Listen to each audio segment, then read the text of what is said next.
That's true. I was going to get my coffee refilled. Shalom Aleichem, Baruch Hashem and Baruch Habayim. Welcome to our advanced studies here at Congregation Mashiach Yisrael. My name is Scott Siskin, and tonight we're going to be studying our beloved Tanya, chapter 40. 40 is an important number in Judaism. Who would like to open us with prayer and a blessing?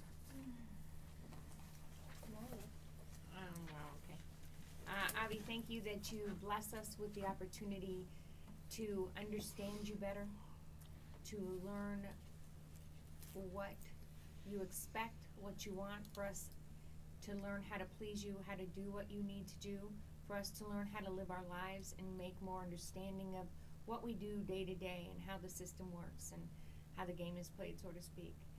We love you, we serve you. Please give us the wisdom, the knowledge, and understanding to do what we need to do, to have the endurance to win the race and to win a crown and not a coffin at the end of the way. In Yeshua's name, amen. Amen. Baruch atah Adonai Eloheinu melech haolam asher kidshanu b'mitzvotav v'tzivanu la'asok b'divrei Torah. Amen. So, last week we had gotten through chapter 2 of our 3-chapter marathon. I don't think you could have a chapter of 3 marathon of 3 chapters. But we were studying about this concept of kavana. So can anyone tell us real quick what is kavana exactly?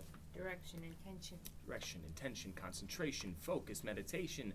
This is the part of you that is present in the moment. How are you present in the moment when you are studying Torah, when you're doing a mitzvah, when you're praying to Hashem? This is the concept of kavana. We said again 3 chapters before. We finished up that little section where we talked about man's ultimate purpose in this world. What's man's ultimate purpose in this world? Why God put us here? He makes the world. He puts the Jew in the world, and he says, go and do what?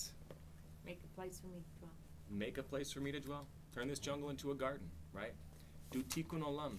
Repair this raw material state of creation that I've given you and turn it into something amazing. A marital home for you and me, says God.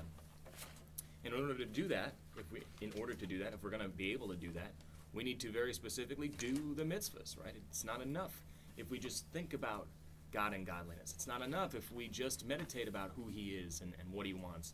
But we actually have to do it, right? You can't have a relationship with somebody in your head. It takes two to tango, as I say. Mm-hmm. So, we had discussed how very important it is for us to do the mitzvahs. And all the kavana in the world by itself will not accomplish for you. You can't just be a Jew in the heart, right? You can't just be a believer in faith alone. You need the works, right? You need to actually do what God has for you at the same time. That said, we are in a section now where we're talking about specifically kavana. We said, okay, the most important thing is to do the mitzvah. Make sure you get the mitzvah done. Mitzvahs are judged on a 1 and 0 basis, pass or fail. Did you get it done in a kosher way, or did you not accomplish it? Yes or no? However, don't knock kavana. Because kavana could take that pass-fail mitzvah and turn it into an amazing union with God, or it could turn it into something that's less helpful, less useful, less meaningful between you and God and for the world, in fact. So when we are doing a mitzvah, we need to make sure that we're doing it with the right intent, for the right reasons, with the right kavana. Not kavana, for example, that I want to do this because I want to go to Disney World, right? I don't think anybody's taking me to Disney World for studying Torah. And not because you want to be some great Talmid Chacham, you don't want to be some great rabbi or great scholar, and that's why I study Torah, because I care about my own intellect, right? That's kind of a Greek thing. But kavana because this is God's Torah we want to study. This is God's mitzvah that we want to perform. This is God to who I'm praying to, and I'd like to connect with. So in that sense, intent in Torah study and prayer, which is the title of this 3-chapter segment, is so critically important. In the end of the day, you need both, right? Like the rabbi who said, the litigants come and the litigants say, oh, this guy did such and such to me, and the rabbi says, yes, you're right, you're absolutely right. The other one comes and says, well, how could he say that? It's totally opposite. He did this and this to me. And the rabbi says, oh, you're right, you're absolutely right. And then the rabbi's wife comes in and says, honey, how could you say that? They both said 2 opposite things. And he says to his beloved wife, yes, you're right, you're absolutely right. So it depends on which perspective. Mitzvah observance is the most important because it doesn't accomplish much to just think about God. At the same point, if you do a mitzvah and it's just lip service and you're not doing anything at all, you're not connecting to God. You're, as they say when people are praying, they're thinking about the stock market. When they're in the stock market playing the stocks, they're praying to God, right? Mm-hmm. So if your mind is someplace else while you're doing this, it's not helpful either, right? It's almost like you didn't do anything at all. You'll get the reward, you'll get the credit that you, okay, pat on the back, you did the mitzvah like I told you, but you're not accomplishing any kind of supernal union. You know why they're praying? They're praying for God's blessing on their trades. So, without further ado, we're going to finish up this 3-chapter segment tonight, section, and we're going to discuss all of this complicated stuff we discussed last week. I mean, remember, we introduced these charts. I'm not sure how well you could see that from here, but you could refer to last week. That's fine, too. That should be archived on YouTube. But we talked about the 4 different worlds, where we said there's millions and billions of different spiritual worlds, right? Every person is a world. At the same point, they're chunked into 4 separate levels. And these 4 different levels is how we can use this map, so to speak, to describe what Kavanah does for us and for our mitzvah, between our relationship with God versus, just a lip service that really doesn't affect anything. So we're going to be referring to this again, and we're going to try to, I think, kind of simplify all that with a simple parable. And then once we start getting into the parable, we're going to find out it's far from simple. But in general, we're going to talk about the concept of the imagery of a bird. Okay? So the title for this chapter tonight is The Wings of a Mitzvah, Love and Fear. Love and Fear. And the short summary, let me just take a sip here.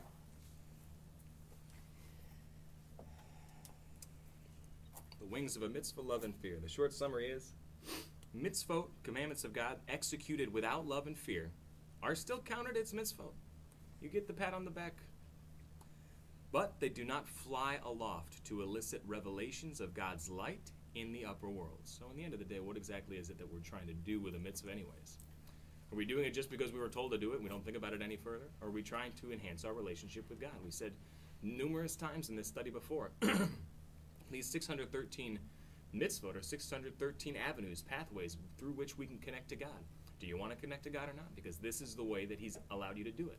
Because as finite beings, we have no way to connect to the infinite God. We have to do it through pre-prescribed paths that He made for us, right? So if you're trying to connect to God, you're not going to be able to reveal God's light in the upper worlds if you're doing your mitzvah without kavanah, or if you're praying and not thinking about the words that you're saying, etc., etc. Okay? So, Chapter 40 begins in our bilingual edition here on page 198, picking up exactly where we left off last week. So last week, again, we were talking about this concept of kavanah.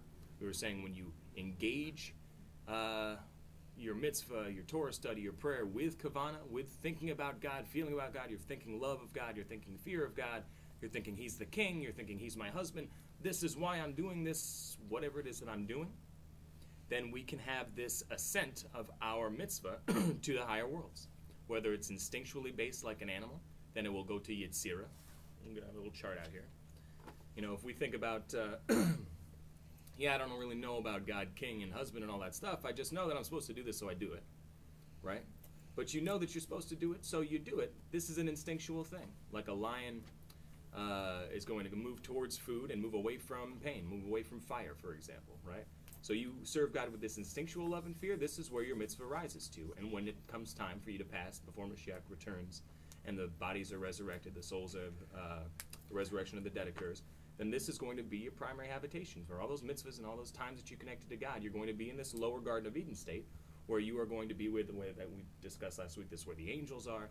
And this is because angels also serve God with an instinctual love and fear. Angels don't have to go to school to learn to love God. They can sense it, they can feel it like animals.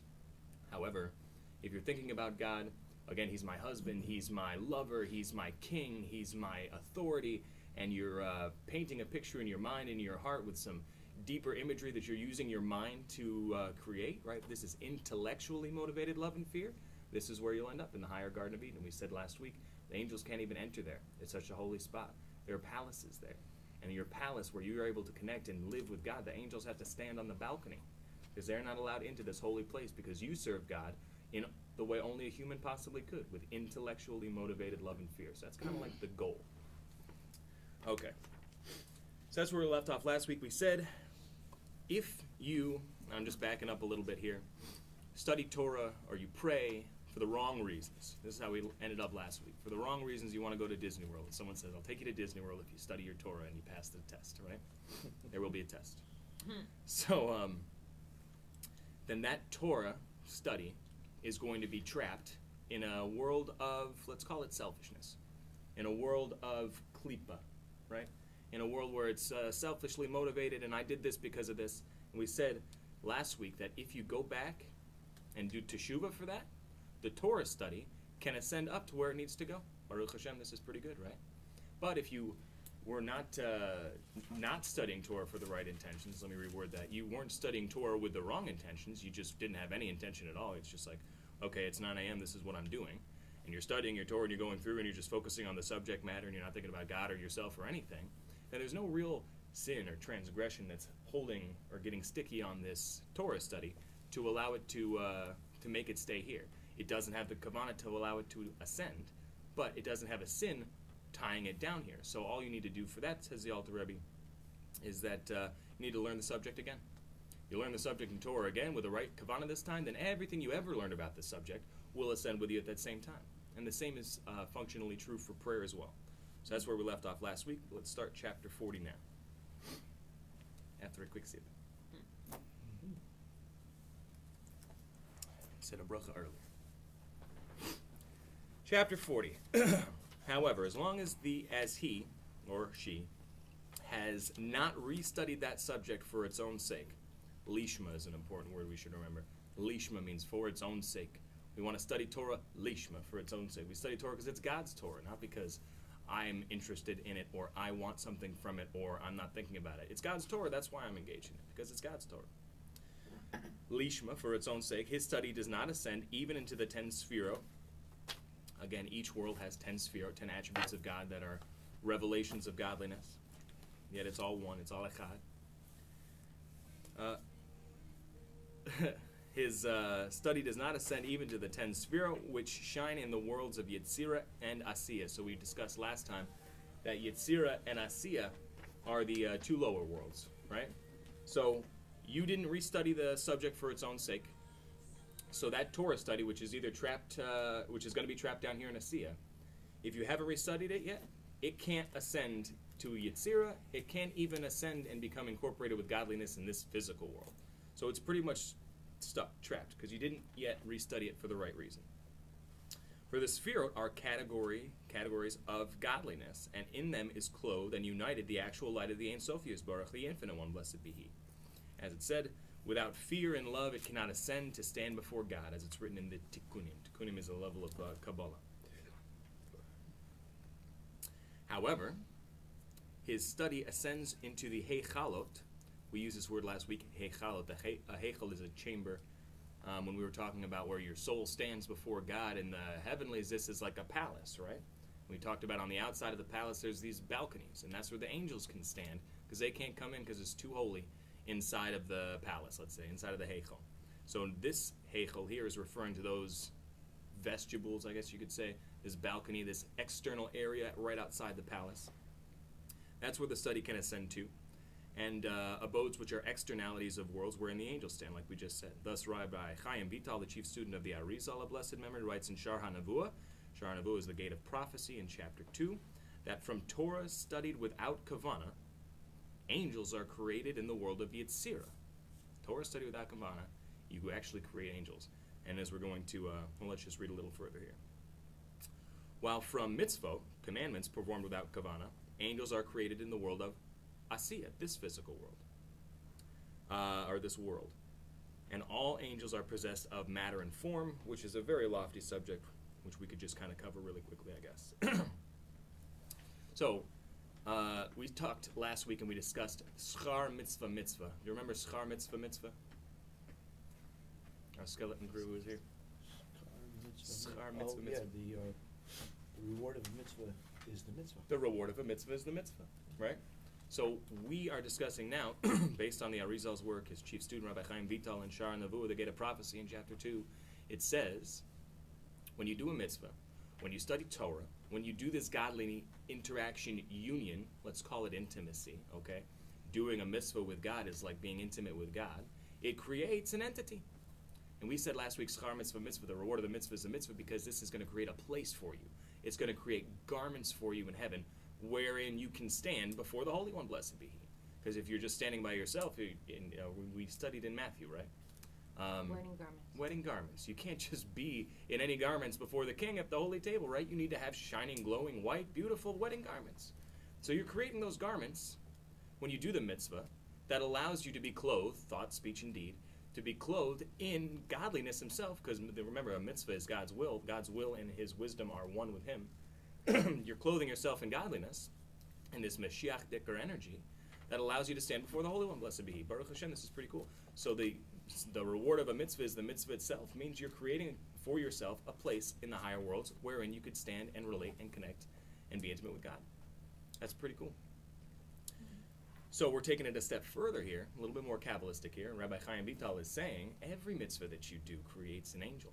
Every mitzvah that you do or Torah that you study creates some kind of, we say angel, spiritual force, right? Some kind of spiritual energy release in you doing that mitzvah that has a recognizable designation, I guess you could say.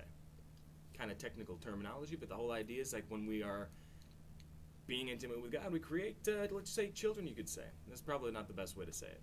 But when we are engaged in spirituality, when we're engaged in godliness, the reward of the mitzvah is the mitzvah can also mean on a deeper level here that you're actually creating entities that are a result of that union, I guess you could say. So, for example, they say in other places, you do a sin, God forbid. You do a sin, it's hard, you feel bad about it. You do the sin a second time, it's a little bit easier maybe. Third time you do the sin, it's almost like it's permissible now, right? So what happened? What happened is, so also when you do a mitzvah, you create a spiritual energy or a spiritual force or an angel. So also when you do a sin, God forbid, chas v'sholom. When you do a sin, it's creating a little spiritual energy that surrounds and hovers about you. That's saying, do that again, right? Because that spiritual energy is suckling vitality from your energy, from your effort, from your deeds, from your words, from your thoughts, whatever it is that they were. Pushing you again to do it more, because again, they suckle off that vitality because they are of that union. Isn't So that if you, what everybody calls Satan? what'd you say? Isn't that what everybody calls Satan, making you do those things? Okay, so let's go with I that. just ask God. No, that's good. The devil Talmud. made me do it. Yeah, Yeah. like everyone's a, Well, that's true, but who put the devil in your vicinity, right? You could have guarded yourself by not engaging in that activity. So the Talmud says, the Malach HaMavet, the angel of death, the Satan, the adversary, and the Yetzer Hara, the evil inclination, are all one entity. Which is interesting because the Yetzer Hara is extremely personal. We all have an evil inclination. Inside, right? So this comes from us, right? Again, Satan has no power of its own, no substance of his own. He suckles the energy from us, right? So when we feed that side of us, it gets stronger. There's an old Indian proverb, Native American proverb. It says, there's two wolves that live inside you. I didn't realize that the Native Americans were good Chassidic students of the Alter Rebbe. But it says there's two wolves that live inside you. One's evil, one's good. Which one is going to survive? The one you feed. Right? So if you feed the animal side of you, the animal's going to get stronger. If you feed the godly side of you, the godly side is going to get stronger. And I think that's kind of what we're talking about here. Except Rabbi Chaim Vital here is explaining it in spiritual terms as we look at it from heaven, as opposed to looking at it from down here. Does that make a little sense? Yeah, a little question though. Sure. On the statement that all angels are possessed of matter and form. You had to go there, didn't you, Bob? That confused me because I thought the teaching was that angels are spiritual and not physical matter. Right. So when we say matter here, matter doesn't have to necessarily be physical in this sense. So there's a whole big concept of matter and form. So for example, there's the matter of the table here is wood, and there's the form of the table, which is table. So you could have the form of a table in metal or in plastic or whatever, or you could have the wood, the matter of the table, be a chair or a shelf or whatever, right? So also with angels, there's Angels made of wood? different spiritual energies, right? What's an example of matter in a spiritual sense? Chesed, right? Or where are we? Chesed. Chesed is a type of energy, right? It's a type of substance that it's energy. It's not physical Energies, matter. but that's kind of In not the, how we normally think of as matter. There's matter and then there's energy. Right. You know, Well, in the Aramaic, it sounds better. well, So, but so you could have an I angel. see this is like a Yeah, because you're poetic thinking use of scientifically, like the- Right. science teaches you Exactly. matter is a physical. So if the matter of the angel is chesed, and then the form of the angel, the Rambam lists 10 forms of angels, right? There's the chayot, and there's the srafim, and then there's the ones that are called Ophanim. Ophanim, right? There's all kinds of different angels that are out there. So you could have a chesed matter angel and a, let's say, chayot form. So a chesed matter and a chayot form is Michael, right? Or it could be a gevura matter and a chayot form, that's Gabriel, right? So matter and form. Not to be Oh, confused with It's as clear as mud. stuff that has mass, right?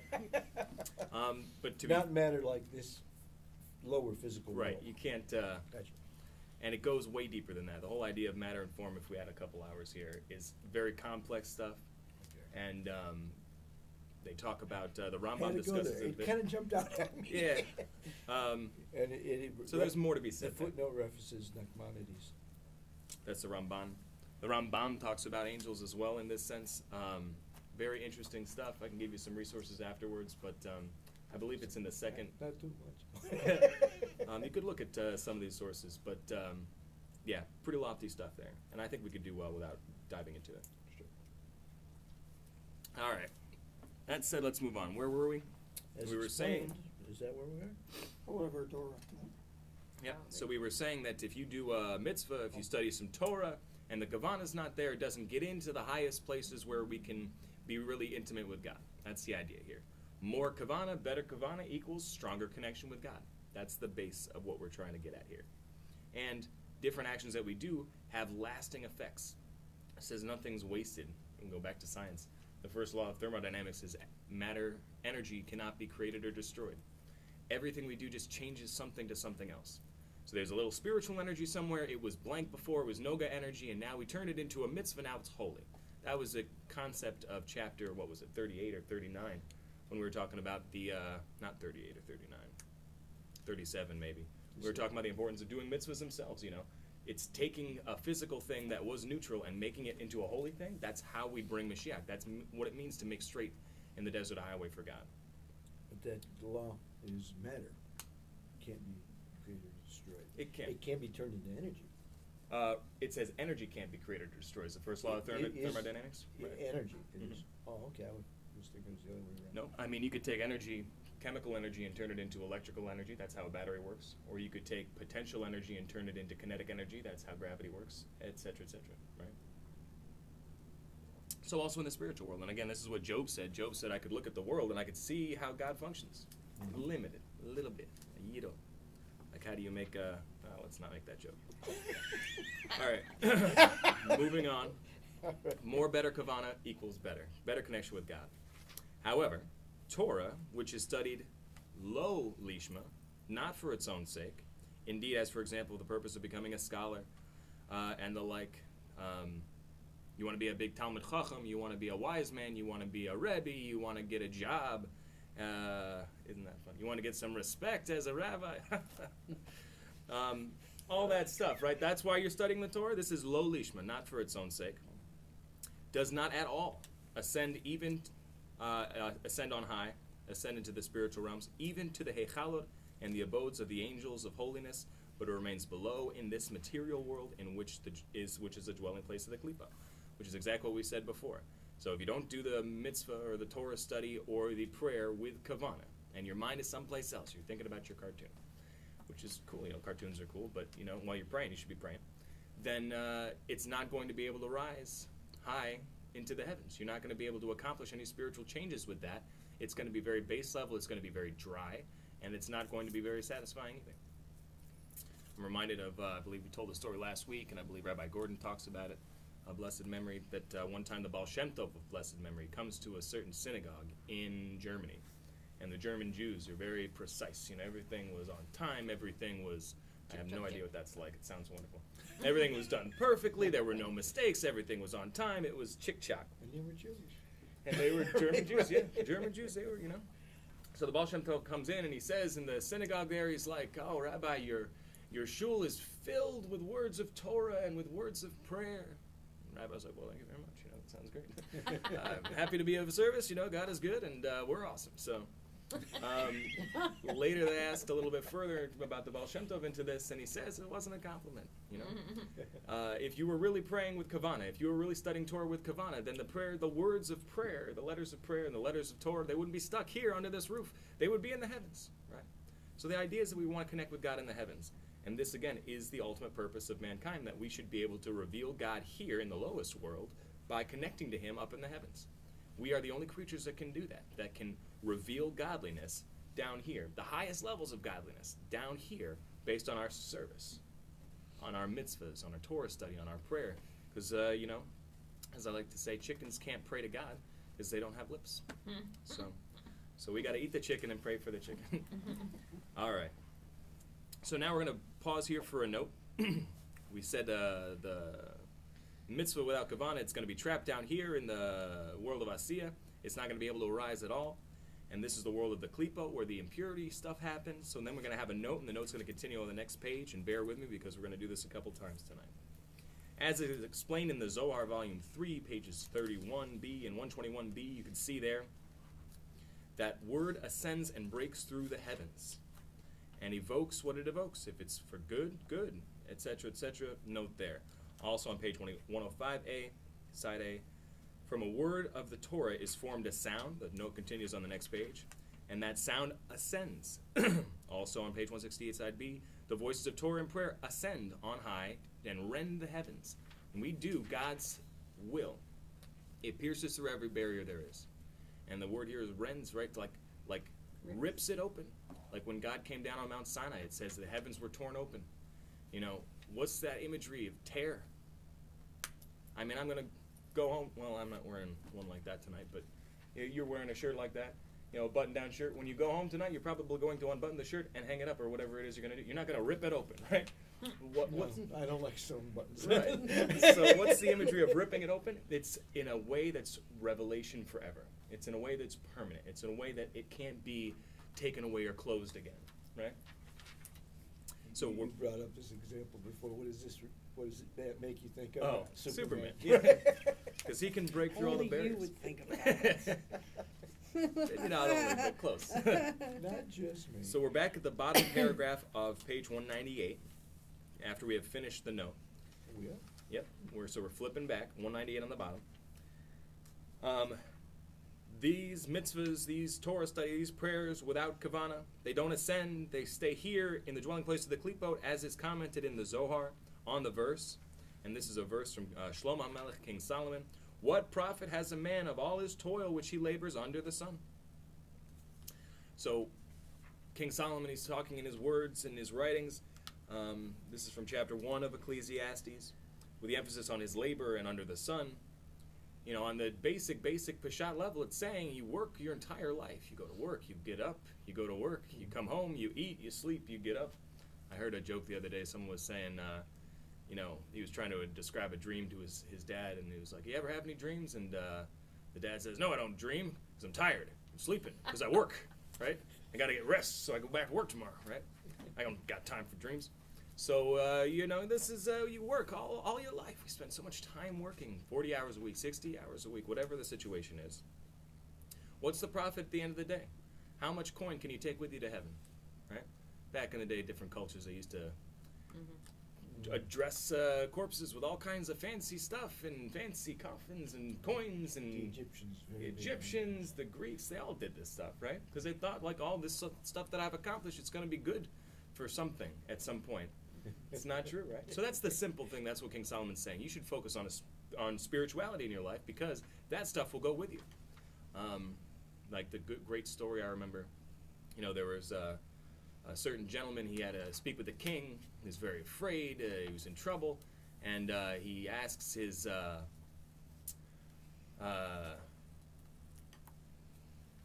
How does this go exactly? He asks like his brothers, and he asks his children, and he asks his best friend, will you come with me? And the brother, I guess, I might be messing this up, but the brothers say, we'll come with you to the city, and the sons, they say, we'll come with you to the palace, and the friend says, I'll go in there, I'll stand with you next to you while you speak to the king. So in this world, we have our loved ones, we have our money, and we have our Torah. So our money, how far does that go? It goes to the funeral parlor, right? It goes to the cemetery. How about the family? The family's going to go with you to the funeral parlor. It's going to go with you to the cemetery. They're going to sit Shiva for you. But who's going to stand there side by side with you when you go and speak to the King of Kings, the Holy One, blessed be He? It's not going to be your family. It's not going to be your money. It's going to be your Torah. And you're going to say to the Torah that you can now see, like we talked like angels, right? You're going to be able to see some kind of spiritual energy. And you're going to say, will you go with me? And the Torah says, I will always be with you. No one could ever take me away from you. We'll always be with us together like two close friends, right? So that's the imagery that we're talking about here. So that's the Peshat of Shlomo HaMelech, King Solomon, where he says, all this work, it's for nothing. You should do spiritual stuff. However, the Alter Rebbe is going to take us a level deeper, and he's going to say, even with the toil of the Torah, if he does it for his own glory, this is also the meaning of the statement, happy is the man who comes to heaven, with his learning in his hand, which means that it was not left behind in this world below. So the Alter Rebbe is saying on the deeper level, what good is all this work that you're doing under the sun, says King Solomon. The Alter Rebbe says, what good is all this mitzvahs that you're doing if they're going to stay here in this world under the sun and they're not going to climb up high, right? What good is it? What good is it? And the Kabbalists say this a lot, especially over at the center. You get up and you pray, and you daven your Shmona Esrei, and you have your Amida, and you're standing in the talis, and the davening, and the shuckling, and it's all right there. And if you don't have the right kavanah while you're doing it, there are certain scholars and sages certain rabbis and teachers who are going to say it's useless, it's worth nothing. You've wasted your time. If you're thinking about the stock market while you're praying, you might as well have not done anything. Now, the fact of the matter is, you still get the reward for doing the prayer, okay? So it's not totally wasted. But they have a strong point. If it's not accomplishing this union between you and God, why are you doing it? What's the point? And that's kind of a deeper level as to what King Solomon was saying. Moving on, the second paragraph here on page 200. The reason the Torah requires kavanah to ascend on high, albeit the Torah and the Holy One, Yisbarach, blessed be He, are one, altogether one, and this is, again, fundamental primary concept of Messianic Judaism. We believe the Torah is Mashiach, right? Torah and Mashiach energy are similar. We're going to talk later in this chapter about the concept of water. Water is a code, it's a Bible code in the Bible. Anytime the Bible talks about water, it's talking about Torah, because it comes from a very high place and trickles down to the lowest of places. So also Mashiach is referred to as water, right? How is he referred to as water? Living water. The living water, absolutely right. He's the water that you could drink and you don't have to get thirsty ever again, right? So Torah is water, Mashiach is water. Both of these concepts are absolutely, totally united with God. The Torah is God's wisdom, that's chokhmah, right? The Torah is God's wisdom, and the mitzvot are His will, keter. So this is the concept that God's wisdom and will are absolutely, altogether, entirely one with Him. You can't separate the Torah from God. They are one entity. So if you're treating Messiah like some other pseudo-deity, right? And He and God, maybe they have a tussle every now and again. They don't always agree on everything. That's pagan idolatry. That's Greek idolatry. We can't do that. We can't do that. Torah is Mashiach. Mashiach is Torah. And Torah and Mashiach, thereby, cannot ever be separated from God in one iota. Because God is His wisdom, right? God and His wisdom are one. So, Cannot separate God. you cannot separate God from His wisdom, right? Which is why God is everywhere, right? God is here, God is there, God is truly everywhere, because God's wisdom is animating all things at all times. So God's here all the time, because He's one with His wisdom. So, to start this over, the reason the Torah requires kavanah to ascend on high, why can't Torah just do it itself? We just said the Torah is God. Why can't it go as high as it wants to, right? Even though the Torah and the Holy One, Kodesh Baruch Hu, blessed be He, are altogether one, for He and His will are one, as follows. Although the Holy One, blessed be He, fills all worlds alike, nevertheless the worlds are not all of equal rank. So, let's take a look at the worlds. Got 4 worlds. Again, millions of worlds, but 4 general categories of worlds.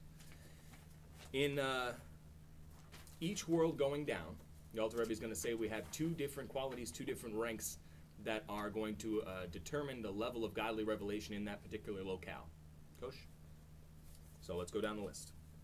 The difference is due to the recipients in two respects. God is one all over the place all the time. He's not revealed, or he's not concealed anywhere from his perspective. From our perspective, we don't see God all the time, right? God can cover our view of him, but he can see through his own blocking cover, right? So in two respects, firstly, in the higher worlds, okay, they receive a radiance infinitely greater than the lower. There's more godly energy being pumped into these higher worlds, and it goes down, what's the word I'm looking for? Incrementally. It goes down, probably hyperbolically. It goes down quite a bit as you go down, right? In a, exponentially. There's the word I'm looking for. So more godly energy pumping out up here, less down here. Most, least. And secondly, in that they receive it without as many garments and screens as the lower, right? If we have godly concealment, godly tzimtzumim, we talked about the concept of tzimtzum, God's contractions, concealments, curtains, veils, he hides himself so that we could appear and feel as if we're independent entities. Those screens are going to be accumulating more as you go down. So the top has more godly energy, the bottom has more screens. So in these two concepts, as we're going down, God is extremely apparent and revealed in Atzilut to the point where you can't even be there without losing your independence as an entity and becoming absorbed into God's holiness and oneness. Whereas down here, you could have people who are so concealed from God, you could have godliness so concealed that you could have people who actually deny God. In this world, right? That doesn't happen other places. And it says when Mashiach was talking to the demons there, they said, they knew who he was, right? Have you come to torture us before the appointed time, etc., etc.? There was no doubt at all who he was, right? Because they knew, because they're on a higher level, right? The lower you go down, the less godly energy, the higher concealments. So that's why, even though the Torah is one with God, and it is his wisdom, and it contains the mitzvot, which are God's will for us, it can't, and those are both intrinsically one with him. It doesn't change the fact that our Torah study and our mitzvot can't ascend to the highest worlds by themselves without kavana, because we are shielded, we are screened, we are contracted, and we don't have this access to godliness by ourselves. We need to unlock the door, right? God gave us 613 roads, and there's a kosher halacha way that we can start working down those roads. Does that make some sense? So, and this world is the lowest world in both aspects, for the radiance that is in it is greatly contracted to the utmost limit. Hence it is corporeal and material. That's why we have physical world in this place, and all the other places are spiritual. And even this contracted radiance comes in many garments and screens until it's clothed in the klipat noga to animate all clean things in the world, right? We talked about two categories of klipa. There's the shalosh klipat hatameo, the three impure husks and shells. This is where sin is rooted. This is where impure animals are rooted. And then we have klipat noga, which is permissible stuff. Eating, sleeping, shopping, working out, vacationing, that kind of a stuff. These are permissible, and they could become a sin if we overindulge in them, or they become mitzvah if we do it with God in mind, right? So God's spiritual energy all comes from one place. And when we see it, we see Noga everywhere. We see Noga all over the place. And it animates all clean things, including the vivifying articulate soul of man, right? Remember, our body and our animal soul are made of this klipat noga stuff. We have an impurity that's born within us. That's where the Yetzer Hara comes from. We have this aspect to ourselves where we're made from the dust. We're made from the clay, from the physical, plain stuff of this world. And we also have the godly aspect, right? We have the godly soul that's been breathed into our nostrils. So Alter Rebbe says something here that's beautiful.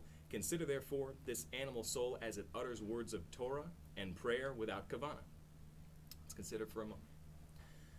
These are the holy letters, of course, right? The words of the Torah are holy by themselves.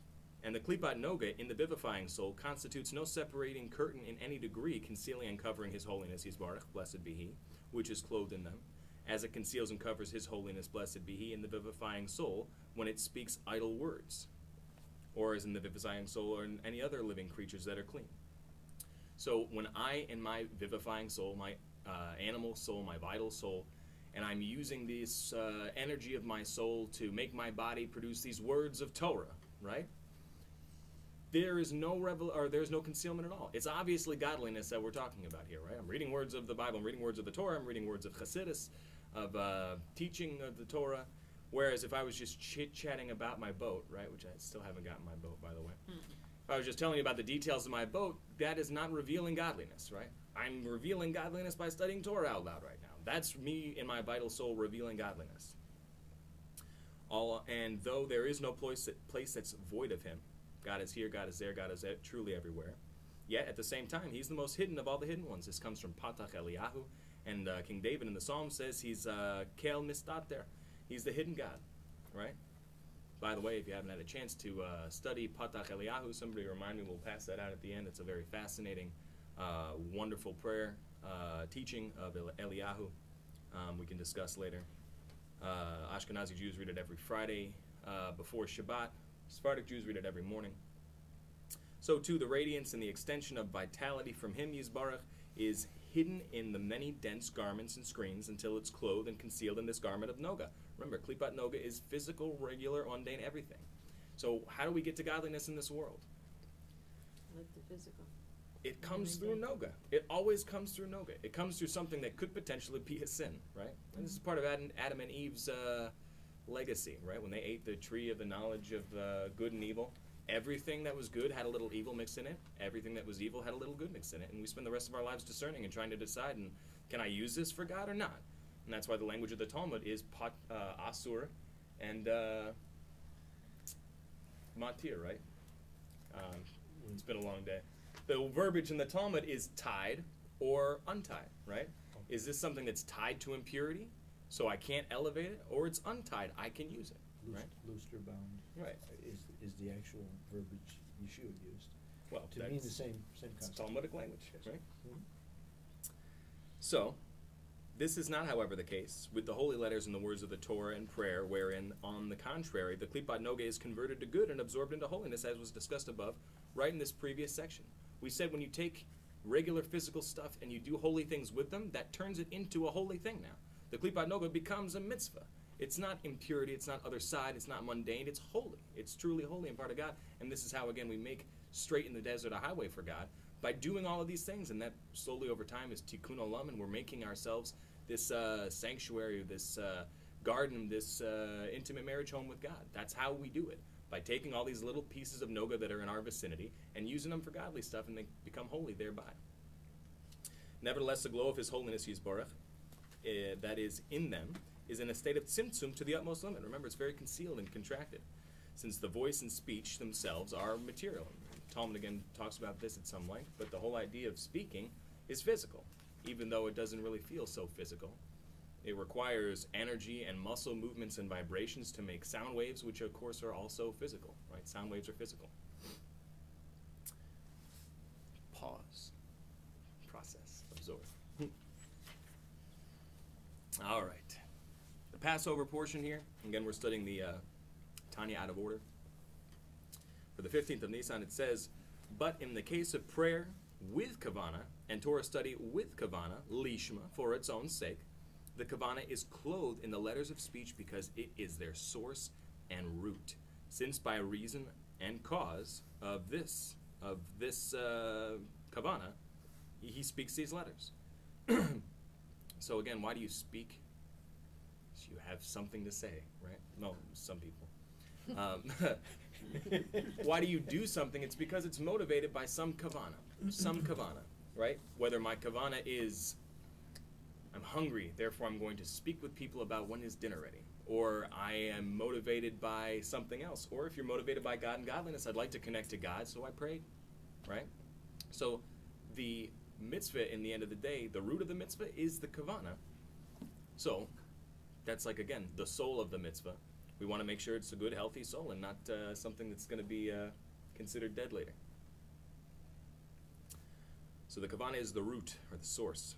Therefore, it elevates them to its level, in the 10 sefirot of Yetzirah or Beriah, according to whether the kavana is inspired by an intelligent or natural love and fear, and so on, as we discussed above. Do we need to repeat that? Are we good with the concept? Mm-hmm. So again, Yetzirah, if it's instinctual, Beriah, if it's intellectually motivated kavana. There, the light of the Ein Sof Yisbarach, the light of the Infinite One, blessed be He, namely the will of the Supreme One Yisbarach, which is clothed in the letters of Torah, which he studies, and in their kavana, or in the prayer in its kavana, or in the mitzvot in its kavana, shines forth in these higher worlds, and is revealed with a great and infinite brightness that cannot shine forth and be revealed at all in any manner or form, as long as the letters in the mitzvot are still in this material world, until the era of the end of days, when the world is uplifted from this materiality, and the Lord will be revealed, as has previously been discussed at length, in the whole concept of the coming of Mashiach. So, mitzvot and Torah study and prayer that gets stuck down here will eventually be able to ascend when Mashiach comes and elevates the whole world out of this form of impurity, when he peels off that klipa, that shell of impurity, and what we're left with is good, holy fruit, right? Now we have a note, a long note. And this is where the Alter Rebbe is going to, I feel like, take a turn here and just kind of make this more intimate. Whereas before it was a little technical, I think this is, again, a little more intimate. So in the note here it says, and there in the 10 sefirot, the 10 attributes of whatever world that we're talking about here, shines forth and is revealed also the Yichud Elyon, the supernal union that is produced by each mitzvah and by the Torah study, this being the union of his attributes, Yisbarach, the union of his attributes, which coalesce into one another. Gevurot, the stern attributes, are sweetened by the Chasadim, the benevolent attributes, through the propitious time of the supernal Ein Sof, the infinite one, Yisbarach, blessed be he, which shines forth and reveals itself in a manner of great and intense manifestation by reason of the impulse below, namely the performance of the mitzvah, the occupation in the Torah, where the will of the supernal Ein Sof, Yisbarach, is clothed, the Holy One, blessed be he, is clothed. So in the first paragraph here we're saying, when we reach out to God, this impulse from below, and we can try to connect to God with a mitzvah, or we try to connect to God with prayer, or in Torah study like we're doing right now, this is going to take our kavana, which is going to be linked to some kind of attribute in some kind of world, and it's going to fuse with God's attribute of that same kind, in whichever world this is, and we're going to have a meeting of the minds here, right? We're going to be able to touch God, and he'll be able to touch us, so to speak, through our kavana, as we're doing the mitzvah, or the Torah study, or the prayer, whatever it's going to be. So again, I become one with his will. that's the idea. And we, as we discussed last week, we can't become one with his will, because then we'd fade out of existence. We wouldn't have an independent entity anymore. But our kavana, which is essentially emotionally motivated anyways, can absolutely connect with God's emotions, and we share them together, which again is a beautiful, intimate moment with God that we are afforded every time we want to do a mitzvah for the right reason. But the essential union takes place far higher, and this is the magical, mystical, awesome part, in the world of Atzilut, which is the core of his essence, and his attributes, Yisborach, are united with their emanator, the Ein Sof, the infinite one, blessed be he. And there is the core and essence of the will of the Ein Sof, Yisborach, while only a glow from them shines in Bria and Yetzirah and Asiya, each of these worlds according to its rank. So we're saying, even though we touched God on a lower level, the energy travels up higher, further, faster, stronger. Why? The highest world. To the highest world of Asiya. And although the soul of the person who occupies himself in the Torah and the mitzvah does not derive from Atzilut, right? We're not fading out of existence here. Nevertheless, a supernal will that's clothed in this mitzvah, and which is identical with the very halacha, or the word of the Torah, which he's occupied, in which he's occupied, is godliness in the light of the Ein Sof, the infinite one, the emanator, blessed be he, for he and his will are one. And by his will, blessed be he has caused his attributes to emanate from him, yet they are united with him, Yisbarach, blessed be he. And the note continues on the next page here. By the revelation of his will, which becomes manifest through this occupation in the Torah or in the particular mitzvah, as they coalesce into one another, and the gevurot, the tough parts, are sweetened by the chasadim, the sweet parts, at this propitious moment, at this moment of union between us and God. Again, yichud elyon, supernal union with God. So God and his attributes are always one. That's what we said before. So because you're able to touch, and your kavana is able to mix and mend and blend and meld with God at some lower level than Atzilut, because God and his attributes are one, it travels all the way up the chain, and you're connecting with God at his highest level, which is pretty awesome every time we do a mitzvah. But that's parenthetical, that's a note. So back to page 202 on the bottom here. It says, in light of the above, it will be clearly understood why love and fear, or fear and love, are figuratively called wings. As it is written, and with two he would fly. This is from Isaiah chapter 6. And as Rabbi Chaim Vital, of blessed memory, again the Rizal's chief student, explained in Shar HaYechudim, the gate of unions, the gate of unities, that the wings are to a bird what arms are to a man. Like you needed Rabbi Chaim Vital to say that. And the Tikkunim, it is explained that they who occupy themselves with Torah and its mitzvot in fear and love are called children. Otherwise, they're called fledglings, which can't fly. So when we are having appropriate love and fear of God, when we're doing the mitzvah, when we're studying Torah, when we're praying, then our mitzvah, or our Torah study, or our prayer is flying on high to the highest level so we can actually unite and be one with God in this intimate union. And then we're called children because we're like with God up in the sky, you know? And if we don't have the wings, the love, and the fear, then we're called fledglings. We're like the kinderlach, you know? We're just like... The little ones on the ground that go like this and can't get up. Yeah, like little Maisie, right? They can't really lift the head, so they just kind of go back down like that. So you can't really have as deep a relationship with a baby like that as you could with a strapping young boy, right? Okay, now we have another note. In Tikkun 45, it is written that the figure of a bird represents Metatron. Metatron. Everybody say Footnote. Metatron is the highest ranking angel. Let's go with that. Metatron is very closely linked and related to the concept of the Nar. No. Nar, the lad, which of course is a Kabbalistic euphemism for we're talking about the energy of Mashiach here, right? So we want to say highest level ranking angel, okay, fine. But we're talking about a Mashiach Dicker energy here, okay? So this bird that we're talking about is not just arbitrary euphemism, right? Rabbi Chaim Vital is bringing this down and saying specifically, we're talking about high-level Messianic energy here. This is Metatron, okay? Where his head is the letter Yud, and the body is the letter Vav, and the two wings are the letters A. We should be drawing this out, right? Yeah, we need Another chart? I have actually in my notes here a little tiny Metatron. Writing the ineffable name, if we did. Well, it's all moved around, you know. So it's not like you're writing it like a name. Okay. So the head is a Yud, and the body's a Vav, and the two wings are the Hey, and so forth. And this refers to the world of Yetzirah, which is identified with Metatron. Again, the world of Yetzirah is where we have the high-level angels like Michael and Gabriel. Metatron is more of a Malchut type of energy, I believe, wherein are the bodies of the halachot. What's a halacha? Halacha is law. It's how you do it. It's how you do the mitzvah, right? Again, all this kavana, all this mystical, amazing, heavenly stuff is fantastic, but if you don't do the mitzvah by the halacha, then you accomplish none of this. You just had a bunch of good thoughts and you did an arbitrary action. It has to be done the right way. For the most part, you could say halakha is the oral law. It's the application of the law, period. The application of the Torah, both written and oral. Okay, so the halacha of the Mishnah. This is talking about Yetzirah, the body. His head symbolizes intellectual aspects like Chabad, Chochmah, Bina, V'dat, wisdom, understanding, and knowledge. And that's the inwardness of the halachot. So the head is like the intellect. This is the inner understanding, the intellectual kavana of the mitzvah, again, by the halacha. Whereas the body, this is where the heart is. It's the aspect of actually getting the mitzvah alive, right? Getting the mitzvah done. And when we're talking about the head, the inwardness of the halacha, we're talking about their esoteric meaning and their reasoning. While the two wings, fear and love, refer to the higher hay, which is bina, which is love, and the lower hay, which is the lower fear, or yira tata, namely, ol malchut hashemayim, the yoke of the kingdom of heaven and the dread of God. Like the awe one feels in the presence of a king, for example.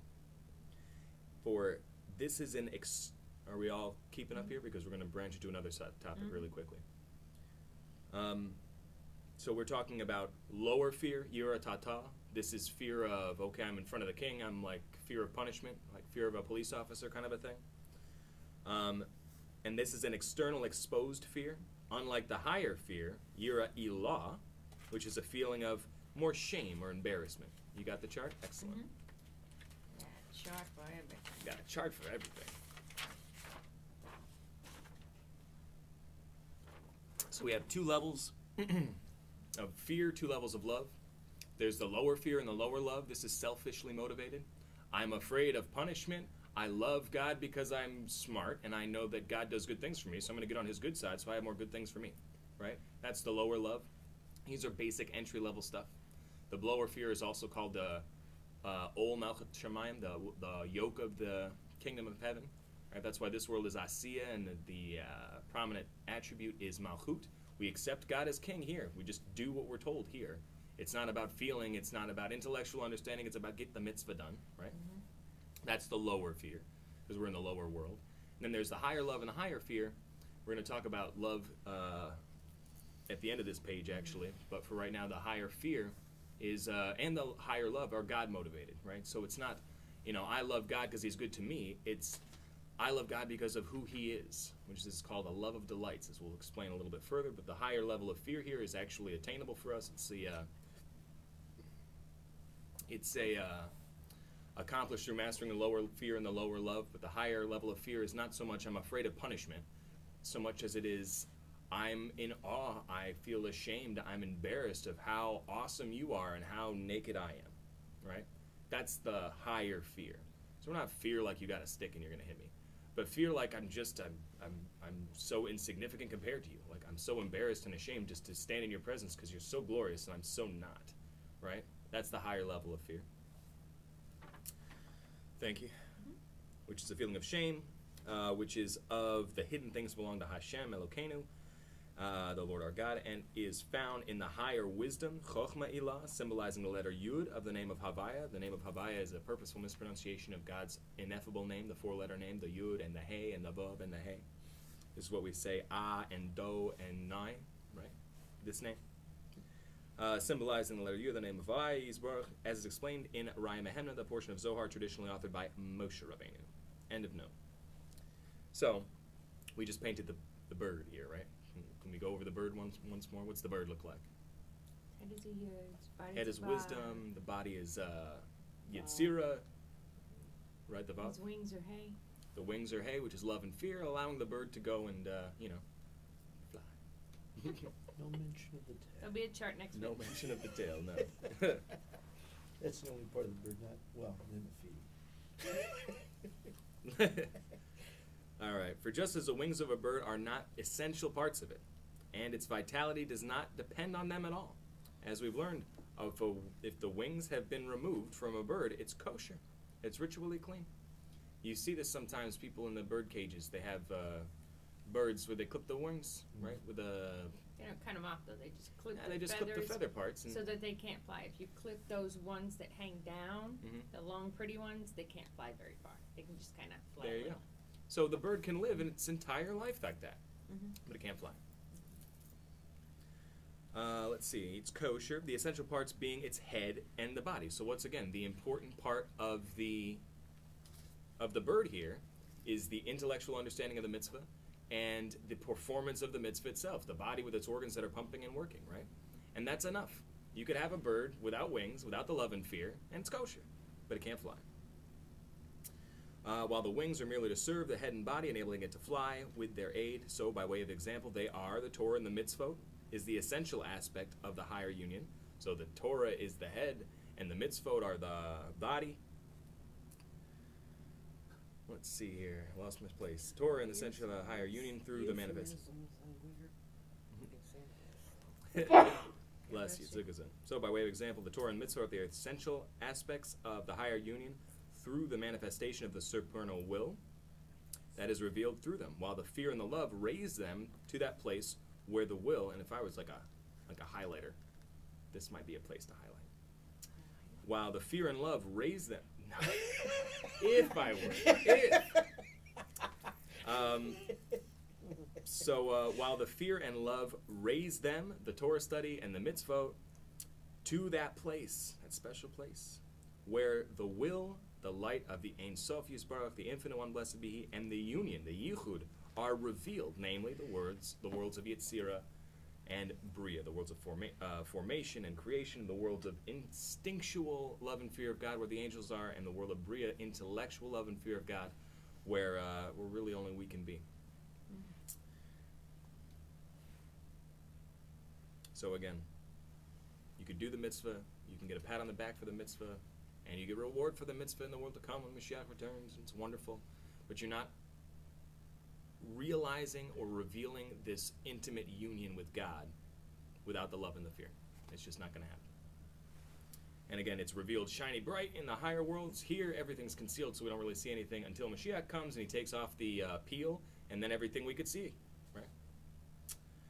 All right, our last note. I think this is the last note. It's been a notey chapter, right? A noteworthy chapter? No, not that. All right.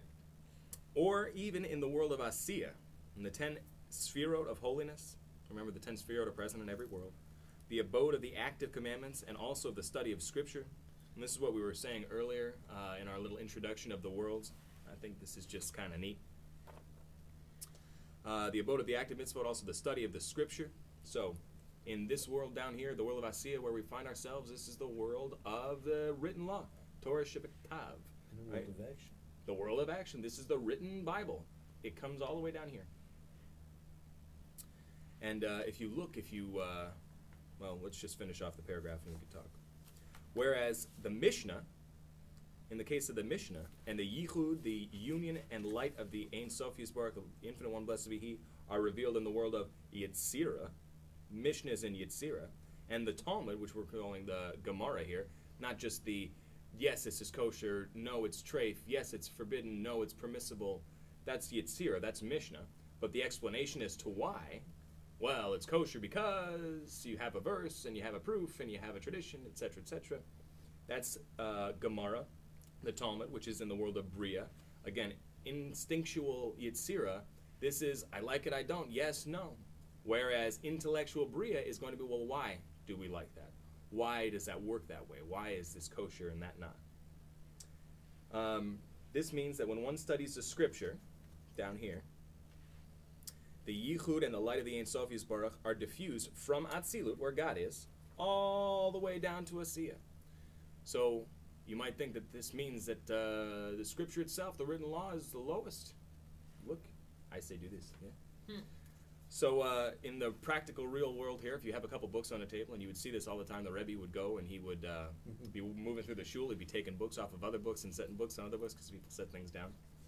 If you have a book of Talmud, and you have a book of the Mishnah, and you have a Chumash, you have a book of the Torah, well, how do you set those down? What's Nothing the goes order? on top of the Torah. Nothing goes on top of the Torah, that's true. So Torah goes on top, the Mishnah goes on top of the Talmud, and the Talmud is underneath, right? So if you have and that goes further as well, right? If you have a book of Torah, and you have a book of Tehillim, Psalms, right? The Torah goes on top of the Psalms, and that goes on top of the Mishnah, and that goes on top of the Talmud. What are all these things you're talking about? That's okay. So the Isn't idea, that in reverse? Talmud on top of the Mishnah. no, the Talmud's based on the Mishnah, and the Mishnah is based on the Chumash, on the Torah. So we have here Asiya, written word.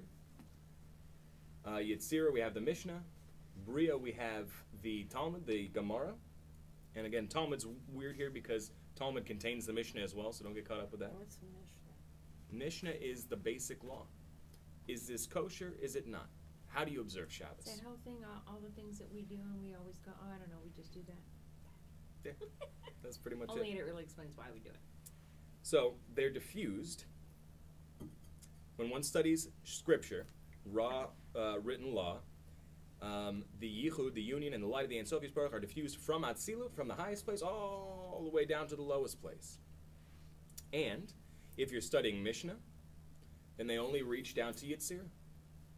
And if you're studying Gemara, Talmud, it's only going to reach down to Bria. Does that make sense? So we have this concept that God and His Torah are one. They're all in Atzilut. So how is it that Talmud's in the Bria and the Mishnah it's up here, whereas the written law, isn't everything founded on the written law? Shouldn't the written law be like up here or something like that? It's the steps and the ladders that you climb. Everybody needs to just be able to read the Bible. Right. And understand it. But if you want more, or you want to go higher, you got to climb the stairs. And that going higher is a level of intimacy and union with God where God is more revealed to you than He was before, even though the essence is in the Chumash itself, is in the Torah itself, right? Mm-hmm. So the idea is the revelation of godliness in the Gemara, in the Talmud, it's a powerful revelation. It's powerful enough to break through the worlds and come down one world. But the revelation that's in the Mishnah, this is more powerful revealed, or this is a more powerful revelation of godliness. It can extend even down to Yetzirah. Whereas the written word, this can extend all the way down to our physical world. That's why we have the Torah. The Torah is in this world. Because it's got the fundamental, foundational, essential energy and wisdom of godliness that can pierce through all the heavens. That's why God ripped open the heavens when he came down on Mount Sinai. So it's the strongest. That's why it's all can reach all the way down here. There's a small And it's necessary for continuation of that everybody. note. I know. Yeah, It's you know, of necessary course. for What was that? I said it's necessary for everybody. He It's has to be necessary. able to come down and reach everybody. Right. So why was this included in the Torah and this wasn't? Why about the story of Abraham in the furnace? Why don't we read about that in Genesis someplace? It's not part of the essential revelation of godliness. Right. So it's left in the oral law. It's got to be a world or two up, right? But again, it's all one. And to finish off the note, again, for they are all in Atzilut, switch to the next page and we can finish off the note here. As for Kabbalah, don't think we forgot about Kabbalah. It is not diffused at all from Atzilut to Bria, Yetzirah, or Asiya, as explained in Pri Etz Chaim, again, another Kabbalistic work by Rabbi Chaim Vital, a chief student of the Arizal. In other words, it's saying it doesn't descend, it stays in Nazi. It's too lofty to catch. You ever read some Ra Zohar? Good Lord luck. have Try. mercy. You need a great It never teacher like went the back. You need a great teacher like the Arizal, or the Baal Shem Tov, or the Alter Rebbe here to take some of these concepts and deliver them and package them to you in a way that you could tolerate and understand. Because if you just had it as raw Zohar, you're probably gonna be lost, right? It's too lofty for me to comprehend. It's as clear You as need- mud. You need to come up the rungs of that ladder to be able to tolerate it. This is why we say, people back in the day, the Rambam said, for example, people shouldn't be studying Kabbalah unless you have a solid foundation in Torah, a solid foundation in Mishnah, a solid foundation in Talmud, so that you could build this building, and then you could have the penthouse on top, which is all kinds of fun stuff, right? Which is why we do decide that Tanya's study is advanced level study. It is advanced level study, but it's foundational and fundamental too. It's good. Basic, but lofty in its verbiage. All right, so let's finish off the chapter here. Back to page 204. We're going to go back and swing back to the concept of fear, love, fear. And although the fear and love are also part of the 613 mitzvot themselves, right? What's the first mitzvah? To know God. What's the second mitzvah according to the Rambam's enumeration? To love God. What's the third mitzvah? To fear God. So what do you mean? That these are wings that are carrying the rest of the mitzvah? They are mitzvahs. They're mitzvahs themselves. What do you mean? What are you talking about? What shit talk? Nevertheless, they are called wings for the consummation, to consummate the love, is a service out of love, and love without service is a love of delights. So, the Alter Rebbe is explaining this by saying there's two levels of love here, right? The commandment love, you should love God because you know He's good to you. Basic love. The commanded fear, the mitzvah of fear, you should do what God tells you because He's God, right? However, the higher levels of love and fear, these are like wings, I believe is the understanding here. And the love of delights is a love without service, as it says. A love without necessarily being attached to a mitzvah. Love of delights is an incredibly lofty level of God.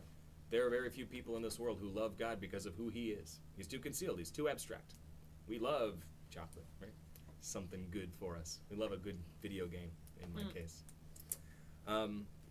So the love of delights is often something that's given as a gift to a tzaddik, to a righteous person from God. And it's really a Mashiach level, reward level love. It's a love that tzaddikim, righteous people, feel in heaven. It's not something that we could usually tolerate down here. Delighting in God, which is of the nature of the world to come, again, and receiving reward. This is not something like the lower love. This is a totally different animal. And again, most people, they have to be given this by God. This is a gift. As it's written, this day to do them. So this was given to us. Where is this coming from here? Eruvin 22. I think this sounds like Deuteronomy, where it says you're given these things. Some things are revealed for us to given for us and our children to live forever to do them. Today, which would be like the lower love, tomorrow, which would be like the reward, tomorrow means, says the Alter Rebbe, the world to come. This is a concept of reward. And this is taken right from the Talmud in Eruvin 22 side A. Now, the Alter Rebbe is going to finish the chapter with a beautiful parable as we get from Isaiah. And talking about swinging back, because we're closing the section here. We had 3 chapters saying mitzvahs are really important. You got to do the mitzvahs. It's not enough if you don't do the mitzvah. Then we had 3 chapters, which we're concluding to right now tonight.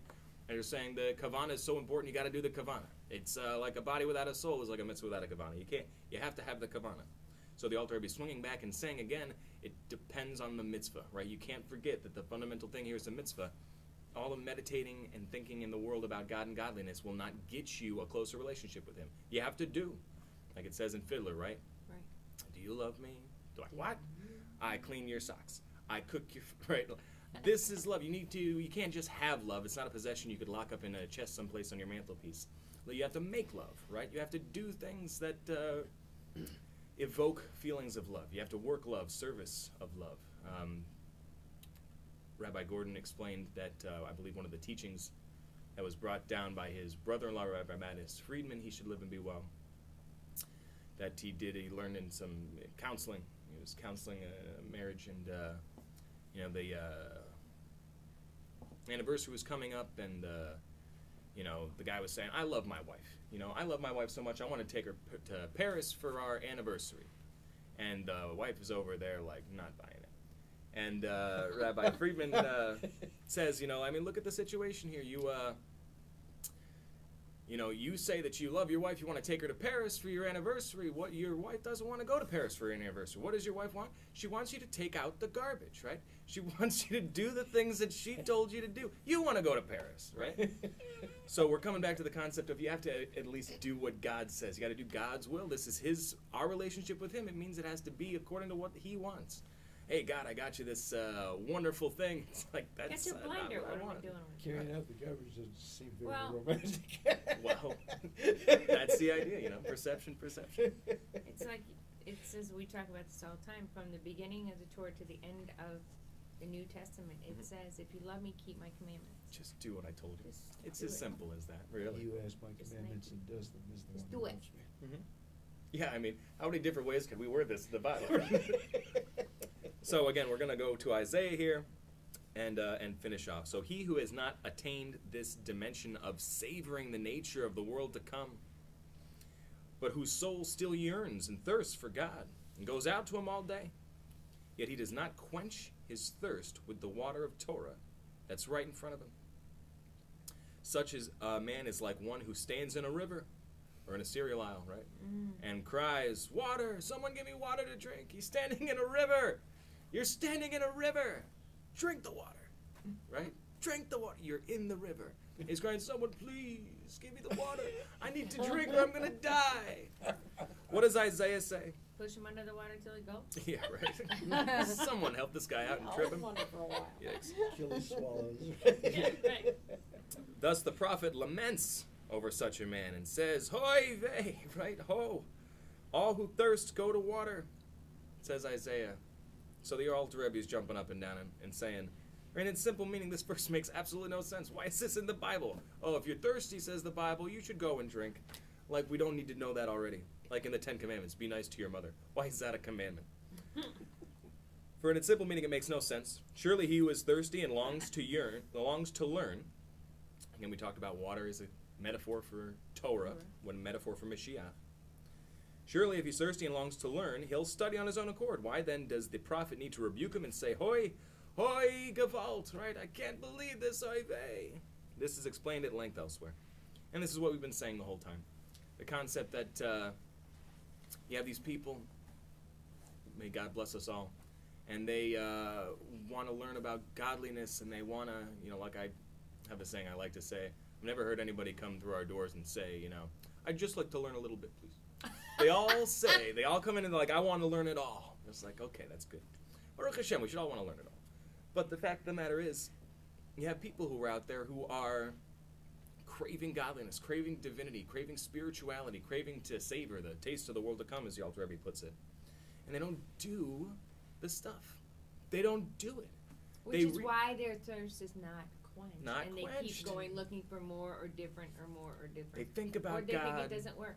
Standing in the river crying, water, Water. water, I Right. need water. God, I want to love you better, right? They're praying to God. They're reading the Bible. This is this is why Isaiah says, "Oh, hey, come on." They're reading the Bible. You could read the Bible over and over again for decades and get nowhere. You realize that? People have done this. And they want to be closer to God, and they get into a pattern or a groove, and this is kind of they know about. They could quote Bible verses or whatever, but their relationship to God isn't getting more fiery. It's not getting deeper. It's not accomplishing, and they're still craving spirituality. They're looking for that something. Like people sometimes have what we call like the spiritual sticky hands, right?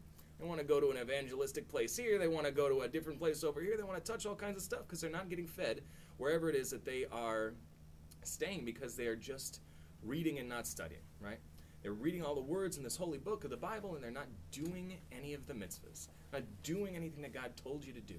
So again, kavana, very important. You could think about God for your entire life. You could read words that are about God. If you're, Rabbi Gordon explained it like this, I thought it was great. If you're really, really thirsty, reading about water is not going to help. If you're really thirsty, reading about water or watching a movie about water is not going to help you ever. Do the water. You have to drink the water. You have to drink the water. You have to do the mitzvah. Otherwise, all of this is for nothing. We just wasted 3 chapters. You can't be that way. You can't stand in the Bible and say, oh, yeah, I'm there's a certain story that I heard that I'm not going to repeat here. But you can't make up your own mitzvahs, I guess you could say, right? Mm-hmm. Think about the book of James. You can't say like, oh yeah, I recognize God and I serve God and I have a very passionate connection with God and this is how I do it. Give me an example. Oh, thanks. He says, this is how I serve God. Every day I get up and I light incense and I go out into my backyard and I slaughter a calf and I burn it on my little altar in the backyard on my barbecue grill and I think about God and that's how I serve God. We have a really cool relationship. It's awesome. That's never going to accomplish the things that you want from God, right? God says incense goes in the temple. The offerings go on the altar. Well, you're doing the opposite of what he said. You're never going to grow in your spirituality. It's never going to happen that way. So everybody who's thirsty and hungry for spirituality and a closer relationship with God, you have to do the mitzvahs, or it's never going to happen otherwise. Well, the key is you have to do it his way, the way he instructs. Again, by and halacha. Unfortunately, we're in the, what do they call it, the era, the whatever of wisdom. Yeah. What do they say that? Information age. Yeah. So Which means there's such a value on if I think that this is what God wants me to do, then I'm going to do this. Right. But if I don't think that this is what God wants me to do, then I'm not going to do that. Right. When did we become, and some of us are older here, when I was growing up, that conversation never happened. If that conversation happened, my mom would slap me so hard, I'd be into tomorrow. Because there was never a thought process about Hashem. It was, this is it. Mm-hmm. There's never a question. This is it. So now everything has to filter through people's minds. We have to question everything now. Well, we're nothing. We don't know What sex are anything. you? The more I Right. study, the more I think, Craziness. I don't know. I just don't know. like I don't know the book anything. of I Judges. don't know. What do I know of holy? I just don't know. So who am I to try to figure out what God's talking about when he just confuses me on a daily basis? Or like what Yeshua said, if you're not going to believe me about the earthly stuff, how are you possibly going to believe me when we go to the next level? Right. Or are you going to even be able to go to the next level? Because if you don't have the faith in me here, how are you going to have the faith in me for the next thing? Right. You're not going to. Which presumably is going to be tougher, harder, more dangerous, something, right? Yeah. So, interesting though, So- how everything is turned up on its head now. Yeah, kind of, right? Mm-hmm. Well, this is what Isaiah prophesied as well. That the people would be calling good bad and bad good.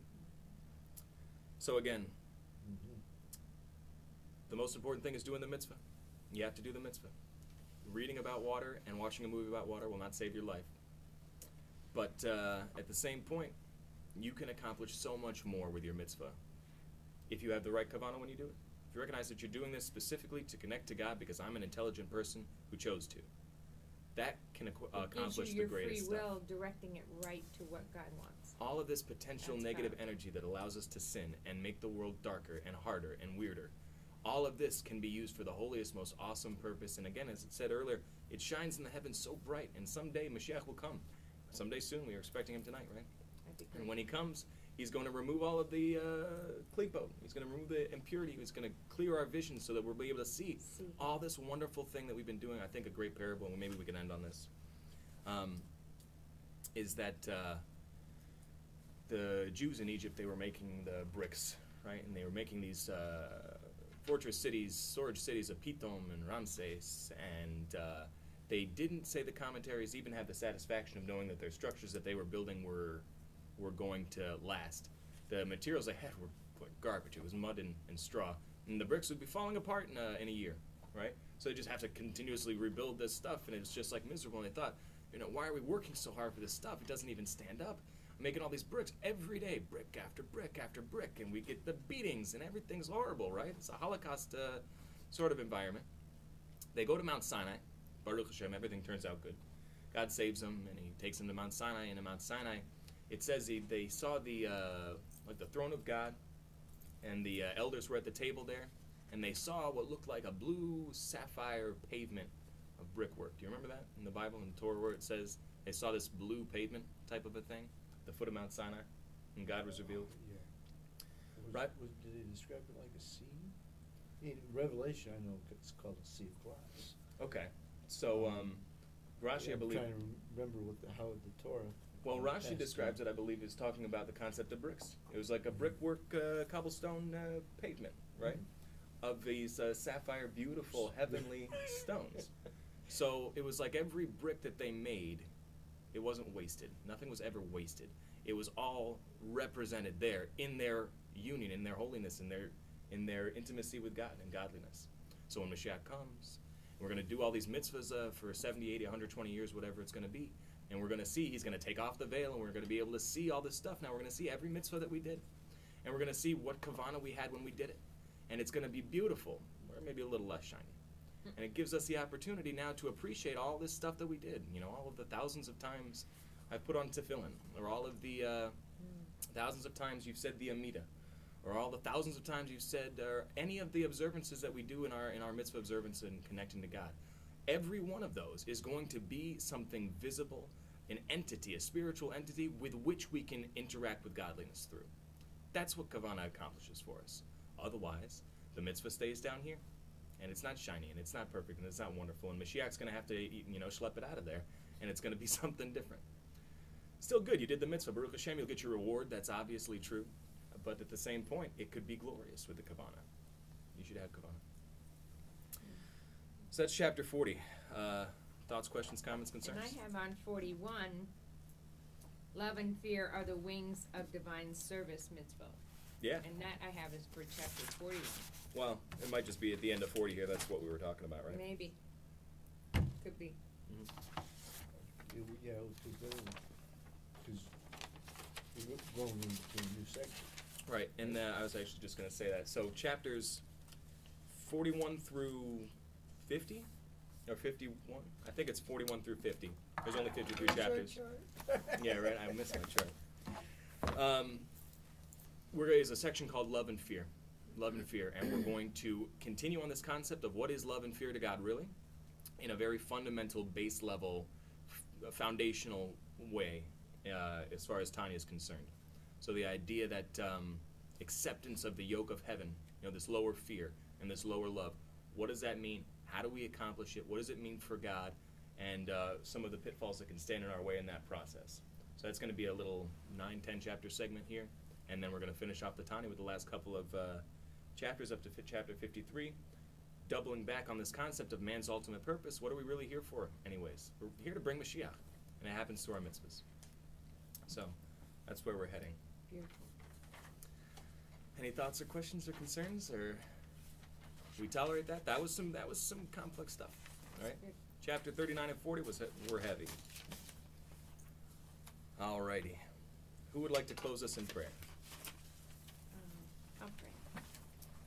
Avi, thank you that you I love Tanya because it changes your life. It shows us what is important to you, what you want, how to do it, and how it makes sense. I always do things better if I understand why I'm doing it, then it makes perfect sense to be able to do it. And that's what Tanya does. It shows us how you look at things, how you want things, and how we can get closer to you, which is always the goal. When we come to you, we always just want to be closer to you, like a child wants to be closer to their parent. That's exactly what we're looking for. And these are the steps that show us how to do that. Thank you that you've put them into our hands, into our environments, into our lives, that we can learn from you and we can elevate ourselves and our lives the way you want us to do. And it's a gift, and it's rare, and not everybody gets it. So thank you for honoring us with that. And we pray that we are honorable to you and that you approve for us. In Yeshua's name we pray. Amen. Amen. Amen. Join us next week for chapter 41, starting our new marathon of love and fear. We need folders. Keep all our treasures. Maybe we should be moving to the tables.